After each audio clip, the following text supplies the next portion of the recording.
seniors as every year goes on.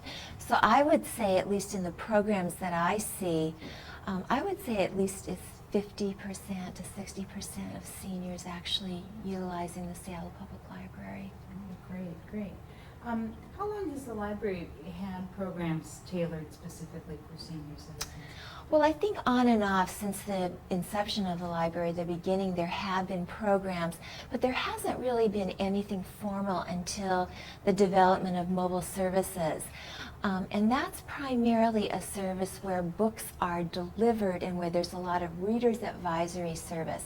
As far as specific and structured programming for seniors, I would have to say it's only been in the last couple of years, and maybe even more specifically this last year with the work that I've been doing. Because what I've been trying to do is to create an umbrella where all services for seniors fall under, so that we can organize it in a more structured way and reach more seniors. Mm-hmm. Are there any plans to expand the services or programs? You were talking about, some of the ideas that you've had, especially getting out in the neighborhood, and I'm sure that there's a certain amount of fear of coming downtown, people who are living far away. Absolutely, we'll be doing that, absolutely. And again, that's one of my goals for 1990, is to take the computer classes, for example, and move them heavily out into the neighborhood libraries. Senior Navigator also is a program that I could see at some of the larger neighborhood libraries. So, again, that's sort of on my plan for 1990. Mm-hmm. Great. Why do you like working in this area of the library? I absolutely love working with older adults because they bring a wealth of experience and knowledge and information to me every day. It's the most, I've been here with the library now 8 years, and this is the most gratifying population. They enrich my life so much just by hearing them talk about their grandchildren, just by watching them struggle to learn how to use a mouse and access Windows. And just by watching how passionate they can be in discussing an issue that they feel very strongly about. Mm-hmm. Do you find that the myth of the senior citizen, kind of homebound, fearful, whatever, to be true in your work? I know that there are many seniors who are isolated, who cannot come into the library, but who use mobile services. And I would have to say that that particular stereotype I see a little bit, but I would say maybe 80% of the seniors I work with are, even at 80 years old, still want to learn how to use a computer. They still want to talk about subjects. Their minds are very lucid. And so I have to say, I haven't really, seen a lot of that stereotype. Mm-hmm. Mm-hmm. Great. Now, seniors also give a great deal back to the library. Where do you see them Tremendous. in terms of working to help the library? They are doing so much for us. For example, all of my programs that I offer are really being performed by seniors, and I must say that they're the ones that need to take the credit for what they're doing, certainly not me. I mean, these people are coming in and teaching computer classes. I have somebody who is coordinating the Seniors Talking program. I have somebody who's working with me every day to put together bulk mailings and send them out. There's lots of folks volunteering, wanting to help with instruction with computer and other kinds of instruction. It's just, I get requests for volunteers, I would say at least a couple a week. And I believe it's that they want to give back to the community, and they want to bring all the wealth of their experience to us. So I feel very lucky. Do you have an advisory board or a group of people that helps you, advises you on programs and services? Right now, what I'm doing is putting together an advisory board, and I'm looking out into the community to find other members that I could invite. Right now I have 2 people on my advisory committee, and I tend to expand that into 8 to have a total of 8 people. So I'm kind of choosing very carefully who will be on this advisory board. Great. So if someone wanted to get involved with senior programs or find out more about it, what should they do? They just need to give me a call, and I would love to talk with them. And they can reach me at the 386-4149 number. Okay, great. Is there any kind of goal that your department has? If you could sum it up, what would you say was the goal for your area? For the lifelong learning department, do you mean, or Well, for just seniors? for senior programs. I mean, what would you like to see, say, 3 years down the line that would say your program is a success? I would like to see more seniors being comfortable using the library, and I would like to see the library continue to be comfortable serving seniors. What I want to see is a good harmony between both the seniors and the library. That's really what I'm trying to do, is to engage the library more in serving the lives of seniors, and also have the seniors engage more in finding the information that they need. Is that often true? Or you're finding that people kind of come in and just get too confused? I mean, it is confusing. I mean, for me, it's confusing. And someone who may not have been to the library in a number of years, do they express that? There have been some comments about it. Most of the seniors, though, that actually come into the building are seniors who want to learn, even though there's an initial fear that when they come in, oh, I can never master this, oh, I don't know where to go. Once we hook them up with the right subject specialists, once they come and take a computer class, it seems like their confidence level boosts immediately, and we kind of, they're kind of sent on their way. What about things like using a catalog, which is now online and whatever? I'm sure those before you maybe used using cards and card files. There's a lot of willingness to learn how to use it. Again, there's sort of that initial, I'm not going to say fear, I don't think that's the right word, but there's that initial sort of skepticism of what a computer can do for me.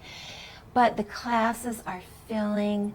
We're able to get seniors to do a couple of successful searches, and also make ourselves available so that if they need any assistance, they know they can come and knock on my door or come to a reference desk and get the assistance that they need. So a lot of it is just working to sort of boost their confidence in mastering, a reference desk or sort of a general information environment. Okay, great. Do you work a lot with different retirement homes or facilities in the area?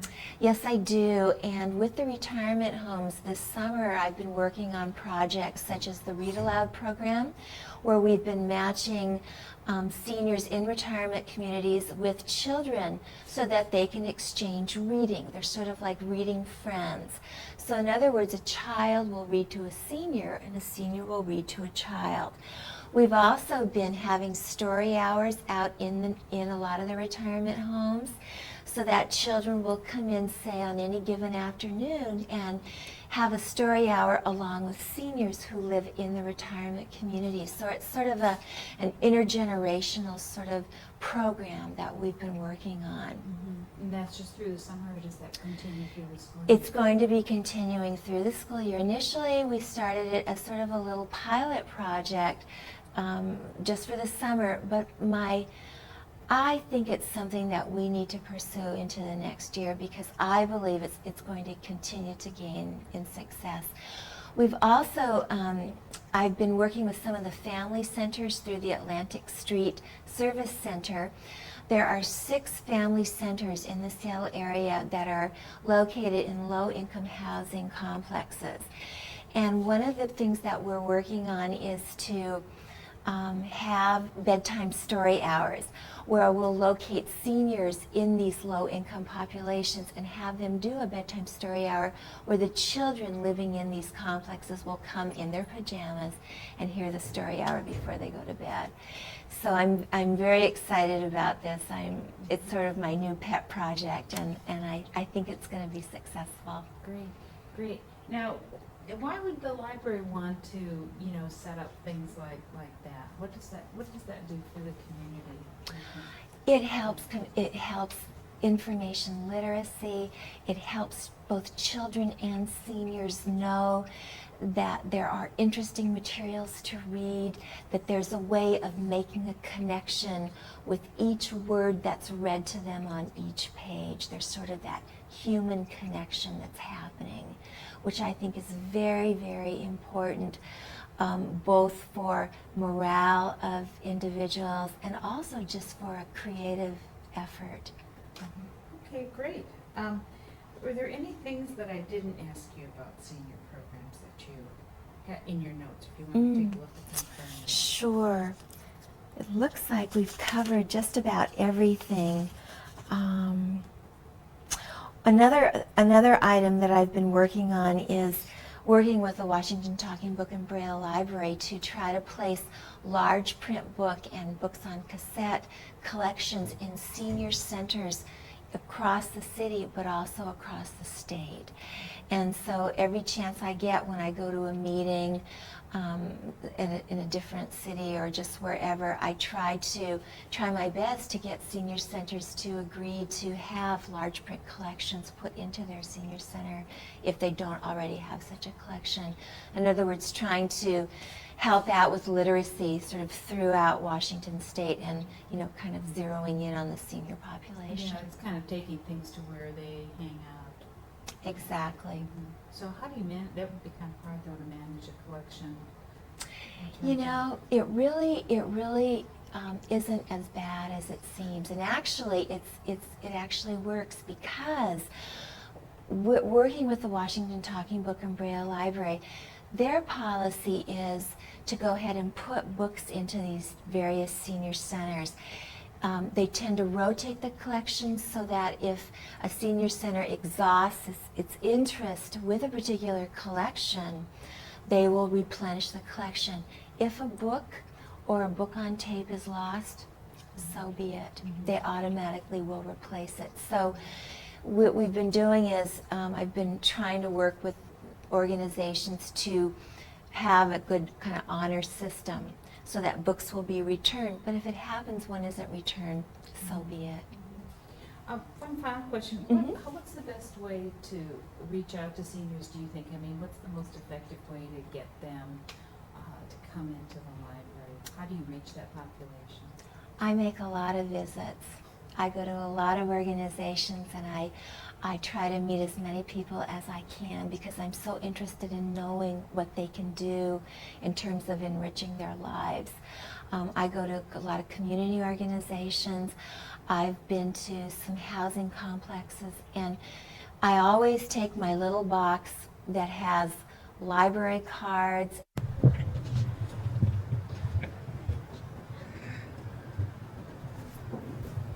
Okay, what's Mr. Dog say about reading books?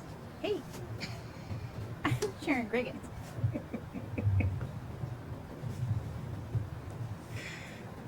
So bad. We're so funny. Manhandling Clifford.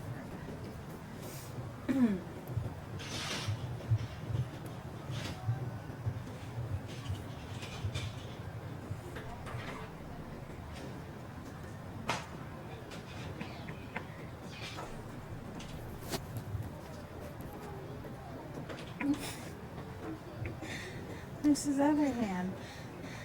You can put it on my hand. There we go. Perfect. Put my hair down. Okay. Okay. The library is a place for people of all ages, and the Seattle Public Library makes sure that people of all ages feel welcome. Hi, I'm Sharon Griggins, and today on our edition of Cover to Cover, we're going to talk about the services and programs that the library offers for senior citizens, teens, and preschool children. We'll also pay a visit to the patrons and staff of the Southwest Branch, learn how the library helped decorate the new Molbach store, and of course talk about books with Nancy Pearl. So stay tuned for this edition of Cover to Cover. Okay. That was great. Tiger shot. Get Mr. Bear in there? Oh, Mr. Bear's in the shot. Mr. Bear is in there? Yeah, he's in the shot. Okay. The library is a place for people of all ages to enjoy, and the Seattle Public Library makes sure that people of all ages feel welcome. Hi, I'm Sharon Griggins, and on today's edition of Cover to Cover, we'll find out about the programs and services that the library offers for senior citizens, teens, and preschool children. We'll also pay a visit to the Southwest branch of the Seattle Public Library, and we'll learn how the library helped decorate the new Mobex store. And of course, we'll talk about books with Nancy Pearl. So stay tuned for this edition of Cover to Cover.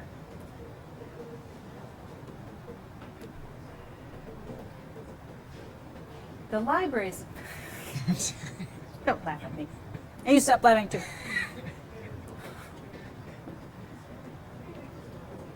The library is a place where people of all ages can enjoy things here, like this. The library is a place where people of all ages can enjoy books. And the Seattle Public Library makes sure that people of all ages feel welcome. Hi, I'm Sharon Griggins, and today on Cover to Cover, we're going to talk about the program. Oh, It's okay. somebody moved that. Oh, okay. Okay. Okay. The library is a place of people of all ages. Is a place with people from all ages. Let me try that again. Okay. The library is a place that people of all ages can enjoy, and the Seattle Public Library makes sure that people of all ages feel welcome. Hi, I'm Sharon Griggins, and on today's edition of Cover to Cover, we're going to talk about the programs and services that the library offers for teens, senior citizens, and preschool children. We'll also pay a visit to the patrons and staff at the Southwest branch. We'll learn how the library helped decorate the new Mobex store, and of course we'll talk about books with Nancy Pearl. So stay tuned for Cover to Cover. Figure one of those will work? Yes. Okay. So that's our show for this month. We hope you enjoyed it and learned a little bit more about all the resources that your library holds. And if you've enjoyed this program, we'd love to hear from you. You can call us with your comments at 684-5384 or email us at cover2cover@seattle.org. Okay, that it. Cover2cover@Seattle. Okay. So that's our show for this month. We hope you enjoyed it and learned a little bit more about all the resources that your library offers.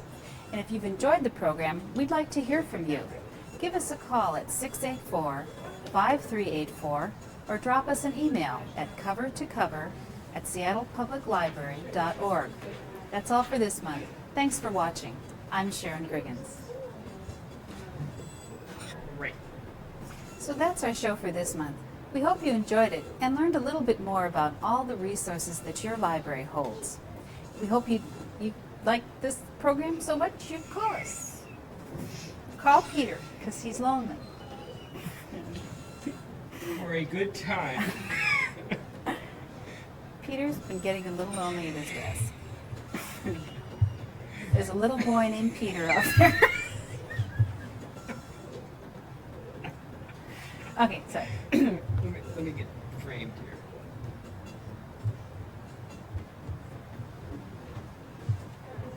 If you enjoyed this program, call us. If not, forget Don't you ever call. saw it. Forget you ever saw it. Okay. Okay. So that's it for this month. We hope you enjoyed this program and learned a little bit more about all the resources that your library has to offer. If you'd enjoyed us, we'd love to hear from you.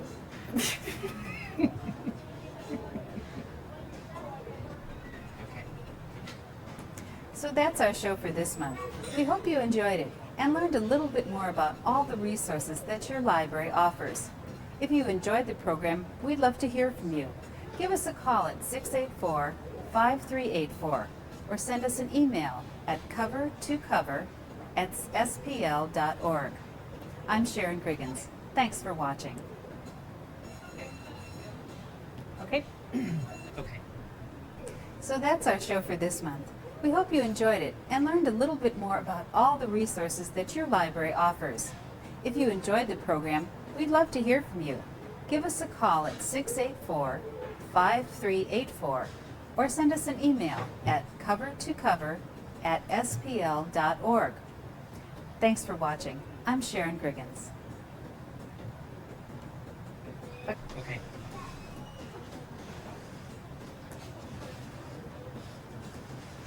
So that's our show for this month. We hope you enjoyed it and learned a little bit more about all the resources that your library offers. If you enjoyed the program, I hope you'd call us and tell us. Do all those things. Okay.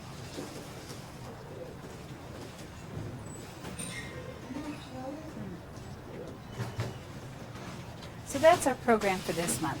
We hope you enjoyed it and learned a little bit more about all the resources that your library offers. If you enjoyed the program, we'd love to hear from you. Give us a call at 684-5384 or send us an email at covertocover@spl.org. Thanks for watching. I'm Sharon Griggins. Did I do it wrong? So that's our show for this month. Thanks for watching. And I said it right away because I didn't want to do it again. I'm going to check just a minute. I'm going to do it again. Okay. So much in my brain. So that's our show for this month. We hope you enjoyed it and learned a little bit more about all the resources that your library holds. If you enjoyed the program, we'd love to hear from you. Give us a call at 684-5384 or send us an email at covertocover@spl.org. I'm Sharon Griggins. Thanks for watching. I did it. Okay.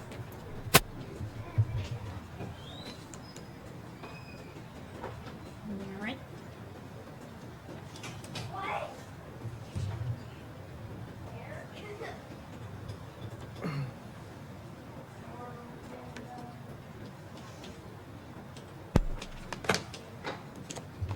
Is this okay to take apart?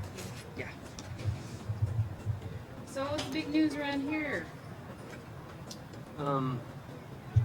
Did you talk to Helen? Did you know what happened? With what? This weekend, I guess Friday night. Who cares what she After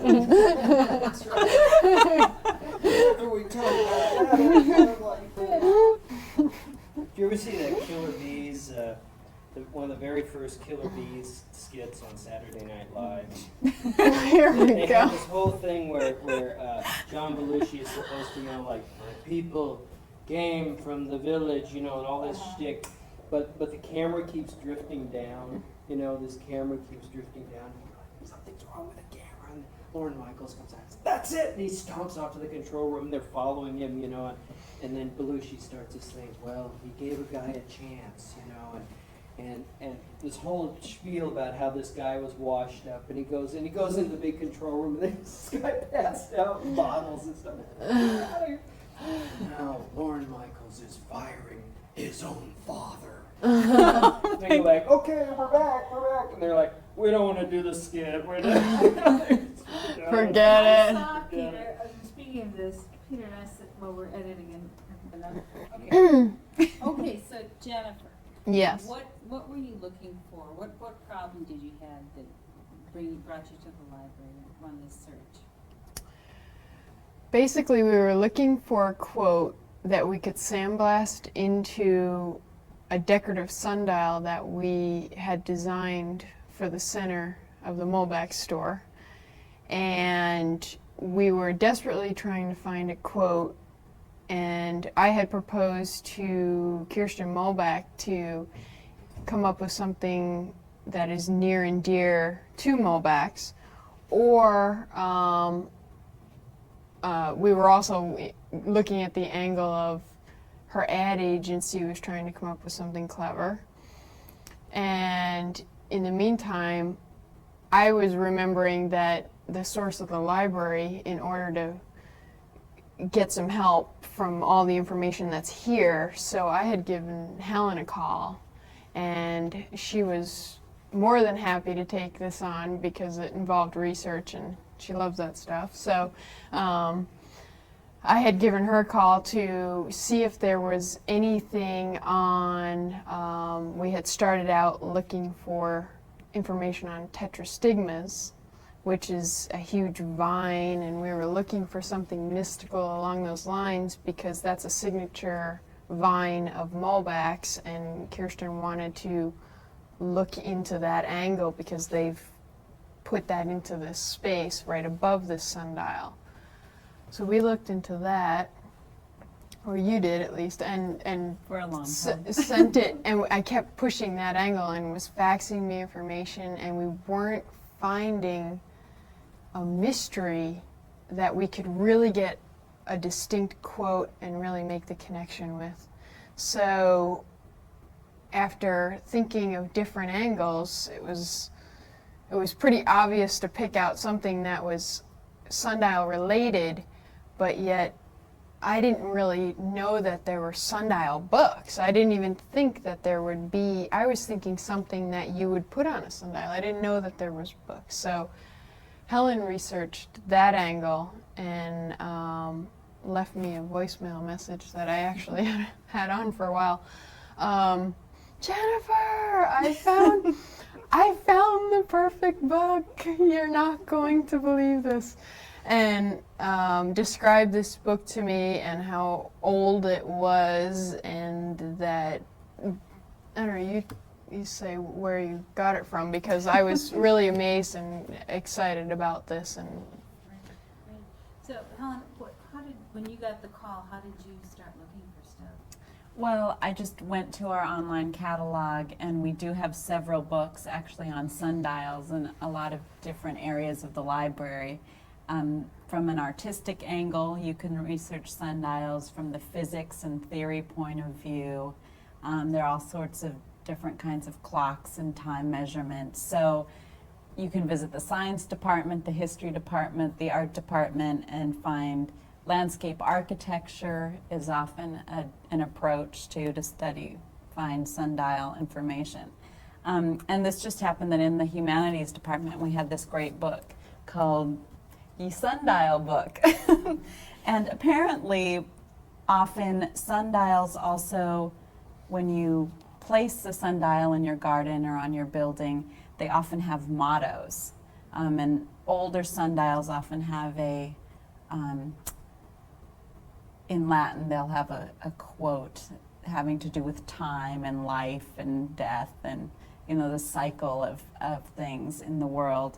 And this book took things a little bit further. Rather than having the sundial, the drawing of the sundial with a motto, they actually have like little poems that go with the sundials. And I really appreciate it. I really like the drawing. I mean, having photos of sundials is one thing, but this was really an artistic book, and the aesthetics of this book really seemed to be what they were looking for. So did you just send the whole book over to Jennifer, or and then you picked, what was I the came next- by and picked it up, and it was on a Friday, so I was really excited because I took it home, and I was, because it just looked great from the age that it was, and something that was not in print anymore, and it was just filled with tons of quotes, so it was perfect. I knew there was going to be something in this book, and So and what did you pick? well, what I did was I had a meeting on that Monday, and I went in with this book and talked to Kirsten, and I showed it to her, and she was like, oh, and meanwhile, she's been doing research to try to find one, and it's this frantic thing because we have a deadline and we have to get this quote, and I'm like, I need this quote. And I brought in this book, and her eyes lit up. She was like, wow, this is great. And she borrowed the book, and had called me back, and she had been reading through these and came up. She chose it, so, and that was great. So the one that we have now sandblasted into the floor is Roses All the Year I Grow, and With Such I Never Part. For those seasons come and go, roses bloom within my heart. So, and they say where that came from, in the garden of Queen Mary's home in Whitstable. So it's perfect for a garden setting that we're trying to establish as part of the design. So worked out perfect, actually. Great. Did you know that the library had resources like this, Jen? Initially, I didn't, and I found out a couple of months ago.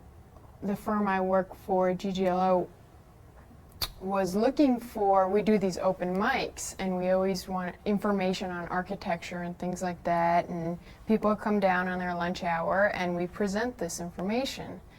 And we had an open mic that we didn't have anything for. So I had contacted Helen in the business department, and she was looking for videotapes and anything that we could do for presentation for architecture, and that's how I initially found out. And then when this came up again, it was great, because I was like, oh, the library would have access to all this information, which also helped me out on the project, because my time is limited and I have so many things to do that I can have the library looking for the research that otherwise I might do on my own time. So it really works out for the project as well. So. Helen, do a lot of people call, like Jennifer, to get specific information for business sources? Yes, we have a lot of business resources, downtown especially. And we're placed perfectly. Itself to good discussions. So we're really aiming this both at the person who would just like to come hear Russell Banks and hear people talk about his books, but also book groups who might be interested in hearing Russell Banks's answers to some of the questions that they might have discussed.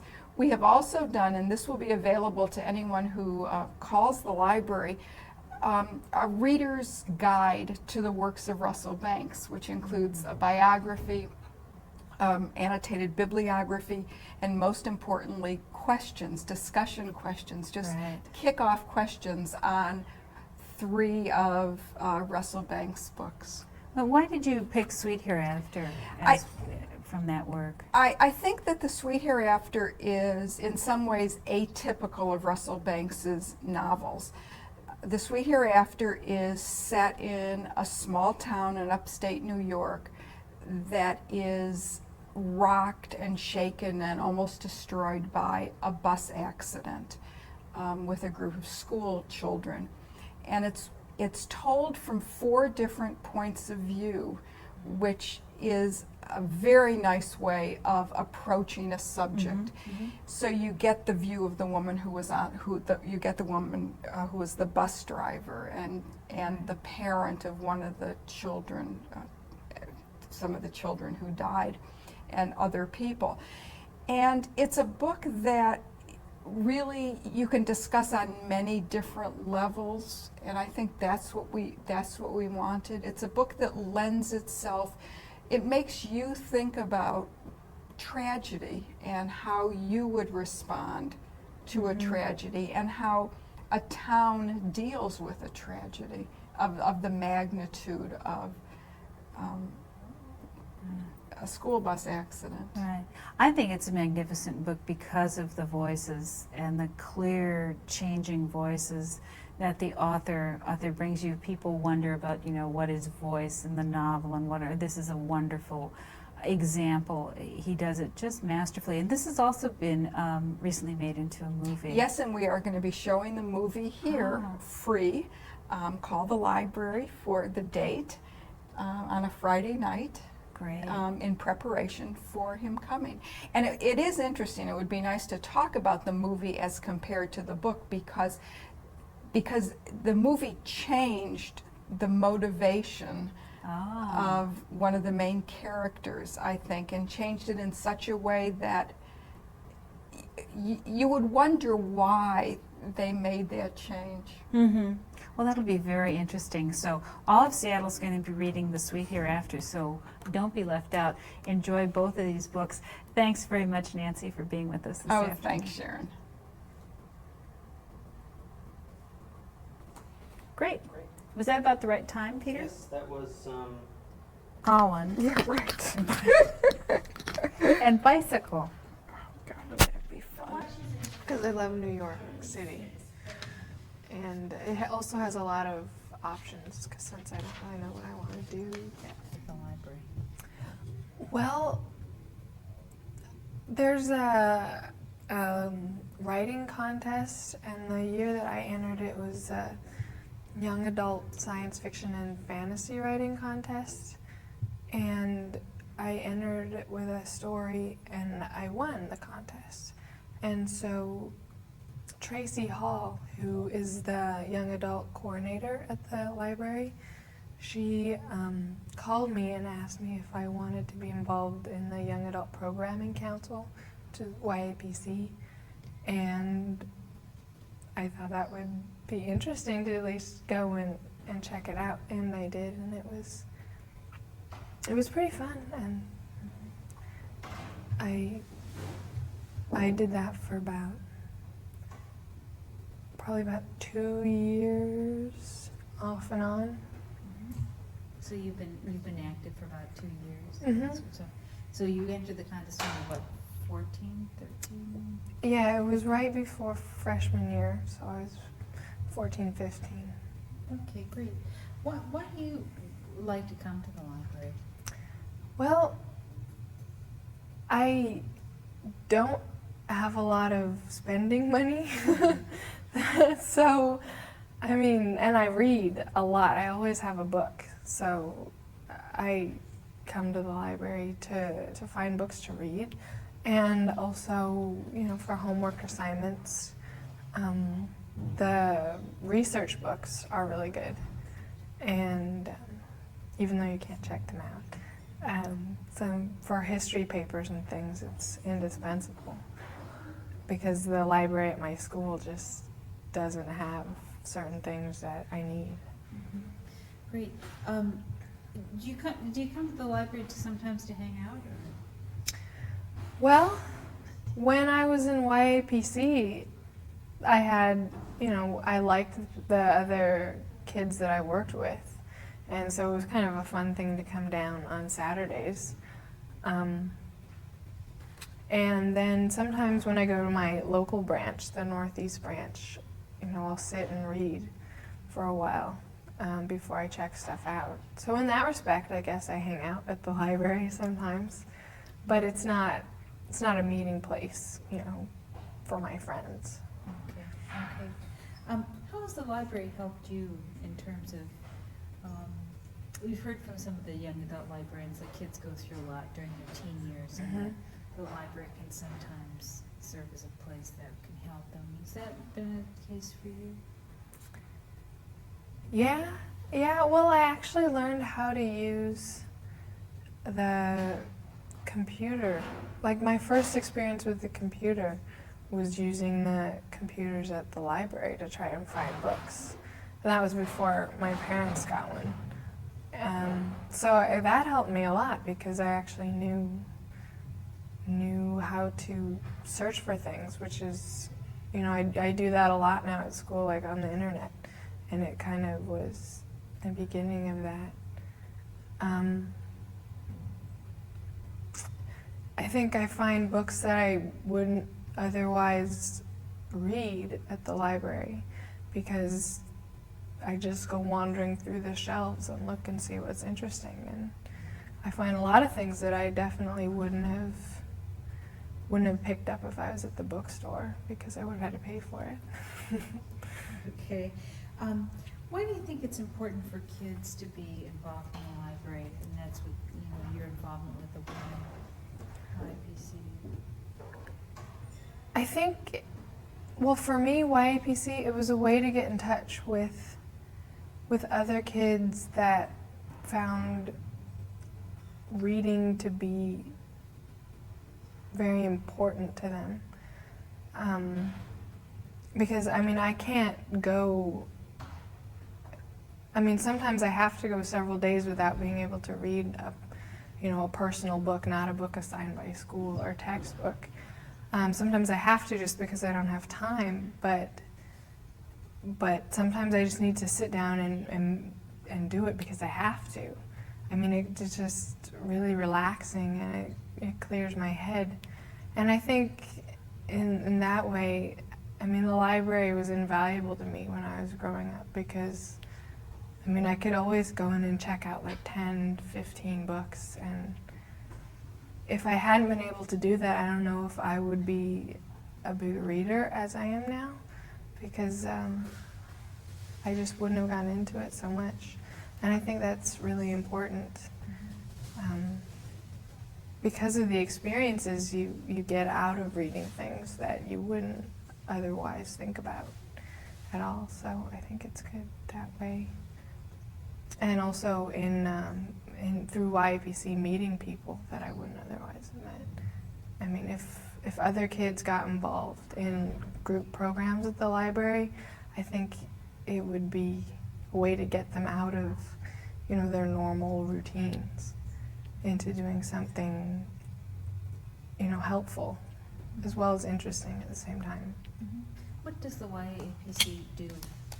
Well, we try to get young adults into the library to do some of the things I just mentioned, because so many take the library for granted, or, you know, think it's kind of a lame place to be. And so many kids just don't read. They just find it a hassle or, you know, a trial to have to sit down and read something seriously.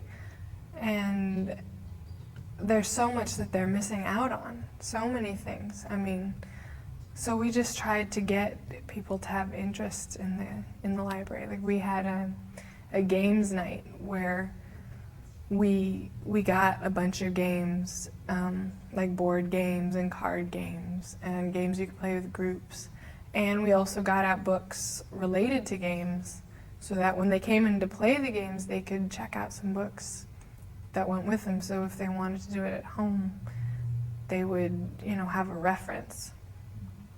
And that was pretty fun. I mean, we got some people in there that, you know, normally didn't go to the library because it was, you know, a fun thing to do at the library, which they wouldn't, you know, have thought possible, I guess. So that was good.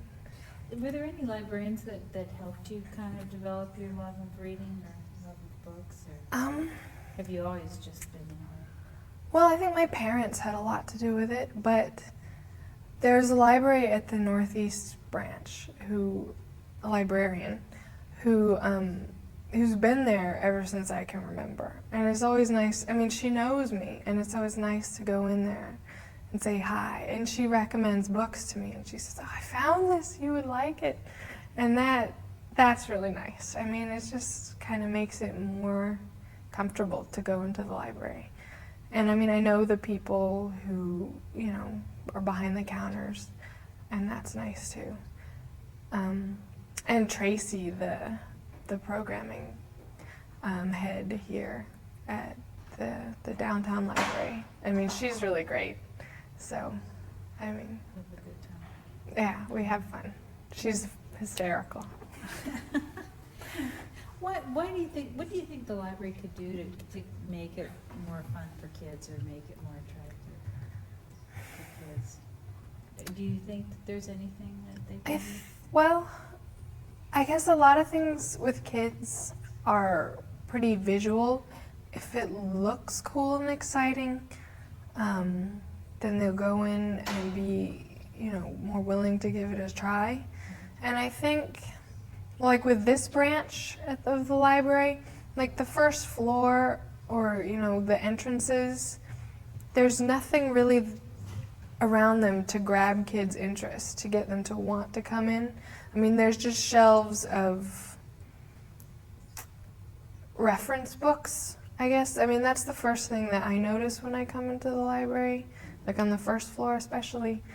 And I can see how that would be a big turnoff to kids that aren't necessarily wanting to read about, you know, history, things like that. Why do you think it's important that the library set up kind of services for young adults and a special collection for young adults? So that so that kids do know that there is a place they can go, a section of the library where they're going to find something that they're going to want to read, or they know ahead of time that if they go there, they're going to get something good, rather than having to hunt around in other things that might be boring, to them. So I think that's important. Have you always been, do you think that the librarians here and in the other branches treat kids well? Welcome them into the library, help them? Well, I think like the librarian I grew up with, definitely. She loved kids, and she had all sorts of programs for little kids. And I think going as like a 3-year-old and a 4-year-old to see puppet shows or book readings, children's books at the library, really got me into it. Because in the library, since I was little, was a fun place to go to. So it's still a fun place to go. And kids that maybe didn't do that might find it more foreign to go into the library. But you're treated with respect, do you think? Definitely. Definitely. And like that librarian approached me. She wanted to see my interest. And a lot of librarians are busy, so they don't really work with people as much, maybe, or maybe not with kids either, because kids tend to be shyer about asking questions or talking about books. So maybe if some librarians were more outgoing towards kids, they would feel more welcome. Yeah. Sometimes teenagers scare people. Yeah. Well, some of the ones I know would scare people. Oh, good.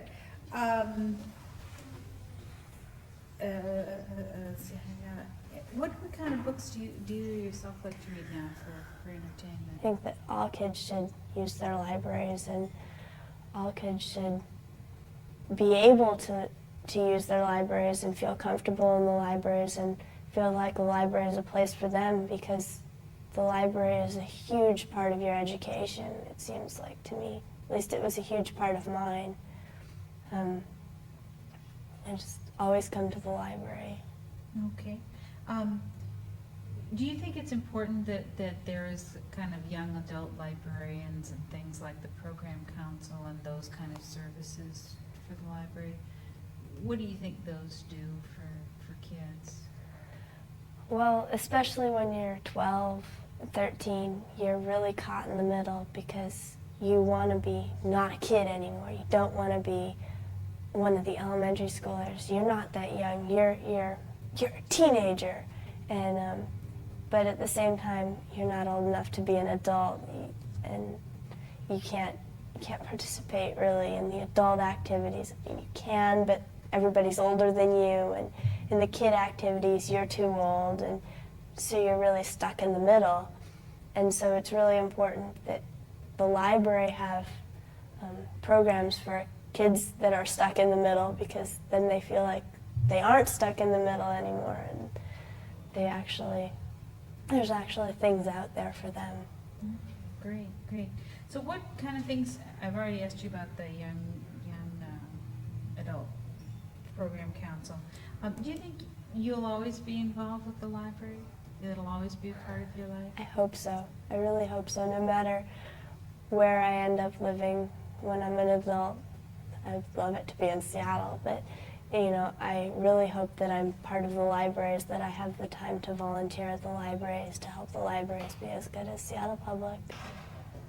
Great. That's all we needed. Good. Yeah. That's terrific, Excellent. Alice.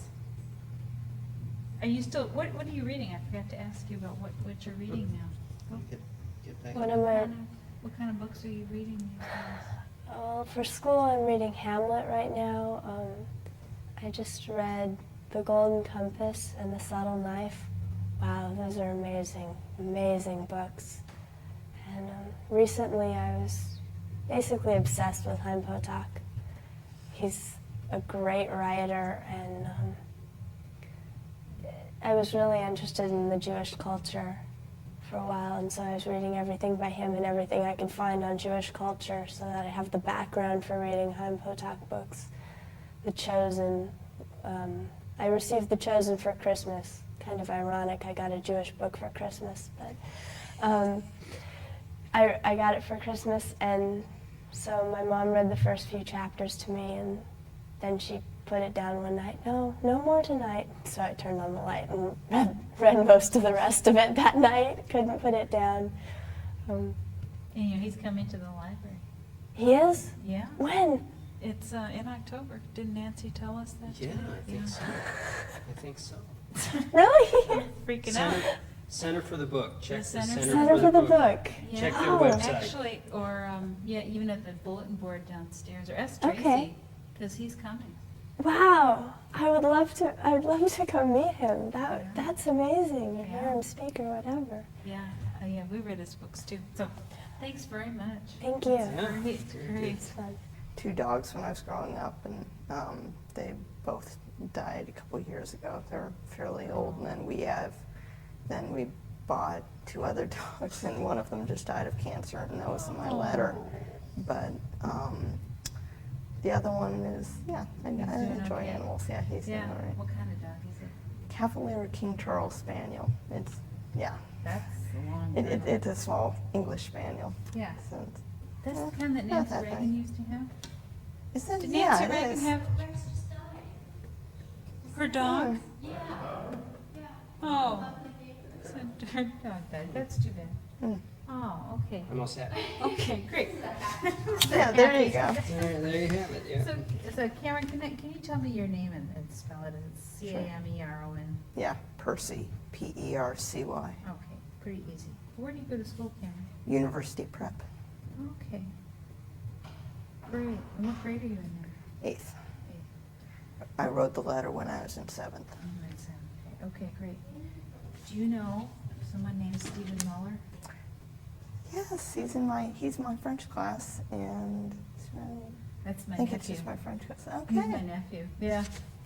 Yeah, he's a goofball, isn't he? I'll pass it. Okay. No, Stephen Muller. My nephew goes to school with. Yeah. Yeah. He once, he's a funny guy. Okay. Let us proceed. Let us proceed. Okay. Okay. So Cameron, why did you enter the letters for literature contest? Well, initially, I've got an English teacher, Miss Gavamian, and she was sort of pushing the kids to write a lot and stuff, and she offered extra credit to anybody who entered. And I mean, she would read the letters and pass them on to the contest. And I initially did it for that, but once I started writing the letter, I really enjoyed it. And we just sort of proceeded from there. Great. Who was your letter to? James Harriet. Okay. And what kind of things did you write to him? Well, first of all, could you tell us what the letter was supposed to do, what the contest was about? Contest was it would basically write a letter to your favorite author, and it was, I think, a statewide contest, and then I think it branches off into a national contest. And you wrote to? Yeah, James Harriet. The letter pretty much contained how I enjoyed his books, and talked about Sophie, our dog, that died of cancer in February, and just how his books sort of helped me get through that.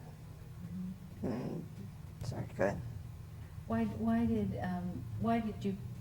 did you pick James Harriet out of all the people that you've been reading? Yeah, he's been sort of the one that I've been concentrating on. I've read, I think I'm on his 3rd book now, and 3rd or 4th. I really enjoyed all of them. And he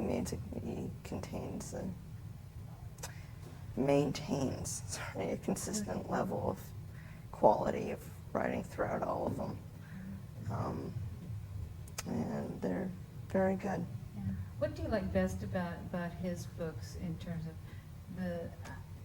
is it the level of detail or the description or just the subject matter? First off, I enjoy the subject matter, yes. England, the Yorkshire Dales and stuff, I love that area. We've been to England before. We didn't go to Yorkshire, but I've seen areas sort of like that, and it's beautiful, and I really enjoy it. It was a nice place. I really like the area. I like how he writes. I like the way that he describes how he's able to help some animals and not others. And I also love the people that he talks about and their different personalities and what they're like. Mhm. Do you read a lot other than Mr. Harriet's books? I have quite a bit of homework, so I have some time to read. I don't read a tremendous amount, but yeah, I try to read. Yeah. Have you always enjoyed reading? Yes.